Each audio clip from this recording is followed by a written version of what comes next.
dan ada juga insiden pesawat. Insiden pesawat akan ada lambang warna merahnya dan ada yang biru, cuman insidennya nggak terlalu berat yang biru, tapi yang ada warna merahnya bermasalah dan ada korban jiwa. Itu terjadi di antara pertengahan sebelum bulan Juli. Jadi mulai sekarang saya hitung maju, sebelum bulan Juli sudah ada kasus tersebut. Tapi harapan saya yang saya sebutkan, kalau itu jadi kejelekan jangan sampai terjadi. Kita semua kepengen selamat, rezeki juga aman, tidak terjadi apapun. Dan kejahatan ataupun hal yang menyangkut penjaraan akan ada di 2021. Penjaraan besar, ada politik memanas, dan ada bahasa-bahasa yang mungkin sebenarnya secara politiknya mungkin pergantian presiden sudah mulai ada tanda-tandanya, dan mulai dari daerah, dari mulai ke atas sudah mulai memanas semuanya.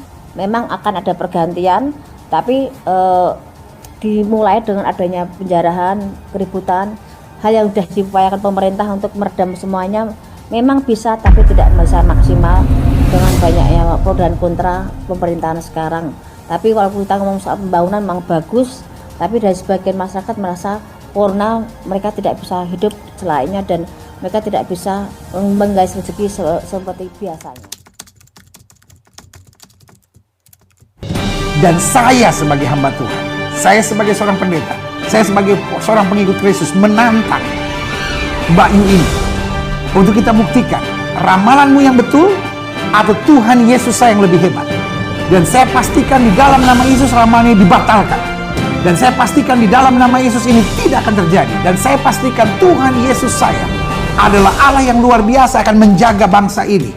Karena bicara tentang presiden, maka buat saya adalah kehormatan bangsa. Dan untuk itu kita orang Kristen dipanggil untuk mendoakan pemerintah, mendoakan pemimpin-pemimpin kita. Dan saya bersama dengan hamba-hamba Tuhan lainnya berjanji di hadapan Tuhan untuk berdoa bagi Bapak Presiden, berdoa buat Indonesia, sehingga ramalanmu itu adalah ramalan yang kosong, ramalanmu itu adalah ramalan yang tidak terbukti, ramalanmu itu tidak akan terjadi di dalam nama Yesus.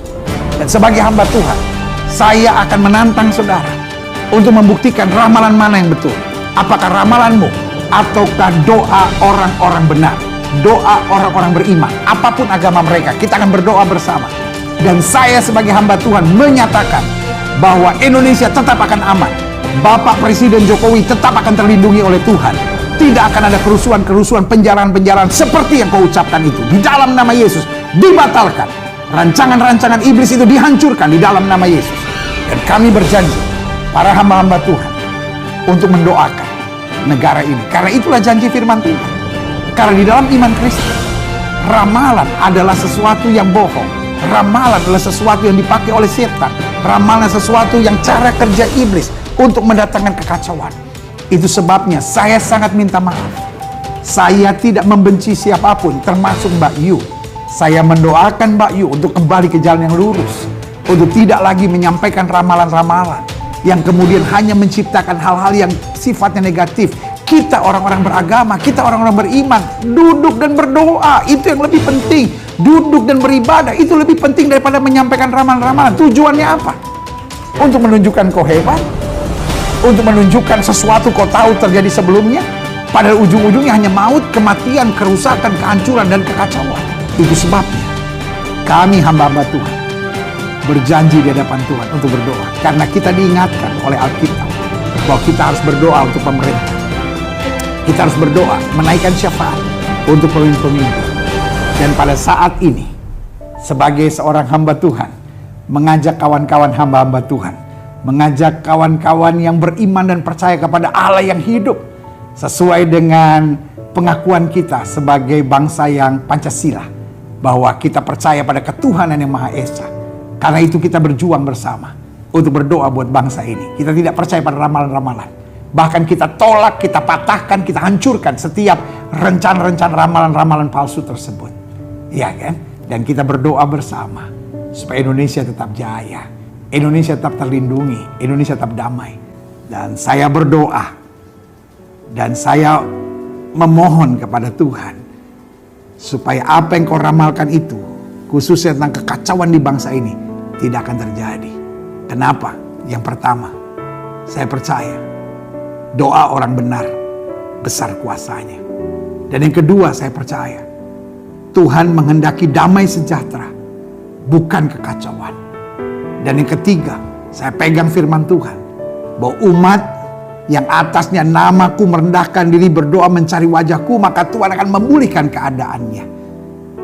Indonesia adalah negeri yang diberkati. Betul hari-hari ini Indonesia sedang menghadapi pandemi. Betul Indonesia sedang menghadapi goncangan-goncangan. Tetapi Indonesia tetap akan kuat. Karena masih begitu banyak hamba-hamba Tuhan dari berbagai agama yang berdoa untuk bangsa ini. Karena itu sekali lagi saya menantang Mbak Yu untuk membuktikan ramalanmu yang betul atau Tuhan saya yang betul. Karena Tuhan saya akan menjaga supaya Indonesia tetap damai sejahtera. Indonesia tetap terlindungi, Indonesia tetap terjaga. Karena tangan Tuhan yang kuat menopang Bapak. Indonesia dijaga oleh pasukan malaikat Tuhan. Indonesia dikawal oleh kebaikan-kebaikan dari doa-doa orang benar. Sehingga Indonesia dijaga dari segala malapetaka, mara bahaya, dari segala niat orang jahat. Indonesia damai, Indonesia diberkati. Jayalah selalu Indonesia. Tuhan Yesus memberkati.